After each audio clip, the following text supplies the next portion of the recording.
மணிமேகலை இனிமேல் cook with கோமாளில வரப்போறதில்ல. அதுக்கு முக்கியமான காரணம் விஜய் டிவி பிரியங்கா தான். இவங்க ஷோ ஆரம்பிச்சதுல இருந்துட்டு பிரியங்காக்கு இவங்க ஆங்கரிங் பண்றது பிடிக்கவே இல்லையா, அதனால அப்பப்போ மிஸ் அண்டர்ஸ்டாண்டிங் வந்துகிட்டே இருந்தது.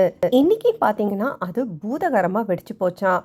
ஸோ அதனால மணிமேகலை சொல்லிட்டாங்க, நான் இனிமேல் இந்த ஷோக்கு வரமாட்டேன், நான் குவிட் பண்றேன்னு சொல்லிட்டாங்க. பிரியங்கா பிக் பாஸ்ல இருக்கும்போது எல்லாருக்குமே அவங்களோட இன்னொரு முகம் நமக்கு தெரிய வந்தது. தாமரை கூட முக்கியமா சண்டை போடும் போது இவங்க மட்டும் இல்லாம அங்க இருந்த ராஜுமே அப்படிதான் சொல்லிட்டு இருந்தாரு.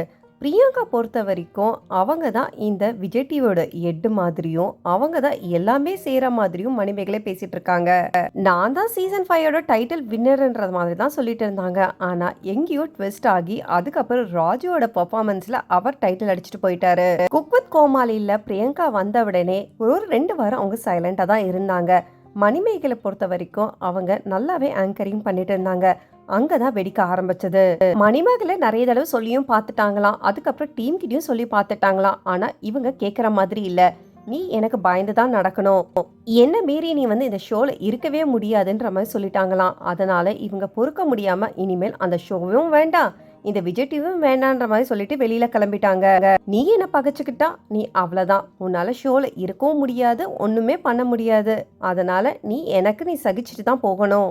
இவங்க சொல்றத குறைஷி எல்லாம் கேட்டுட்டு இருக்காரு. அதே சமயம் புகழ் வரும்போது பிரியங்காக்கு புகழுக்கும் ஒத்தும் போல. இன்னும் 2 வாரம் தான் இருக்கு, நீ ஏன் இவ்வளவு சண்டை போட்டுக்கிறீங்கன்ற மாதிரி டீம்ல இருக்கவங்களும் சொல்லியும் பார்த்துட்டாங்களாம்.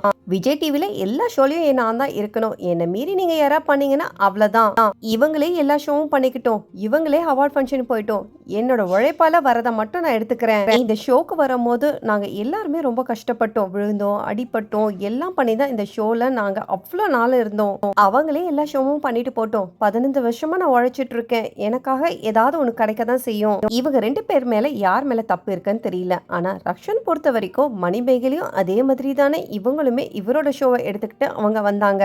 பிரியங்கா பண்ணது தப்புனா அப்ப மணிமேகலையும் பண்ணதும் தப்புதான்ற மாதிரியும் பேசிட்டு இருக்காங்க. இனிமேல் மணிமேகலை வரமாட்டாங்க. ஸோ உங்களுக்கு பொறுத்த வரைக்கும் இவங்க 2 பேர் மேல யார் மேல தப்பு இருக்கு, பிரியங்காவா இல்ல மணிமேகலையான்றது கமெண்ட் பண்ணிட்டு அப்கமிங் சம்பந்தமான டிவி நிகழ்ச்சியெல்லாம் பத்தி பார்க்கறதுக்கு என்னோட சேனலை மறக்காம சப்ஸ்கிரைப் பண்ணி கமெண்ட் பண்ணுங்க. தேங்க்ஸ் ஃபார் வாட்சிங் மக்களே.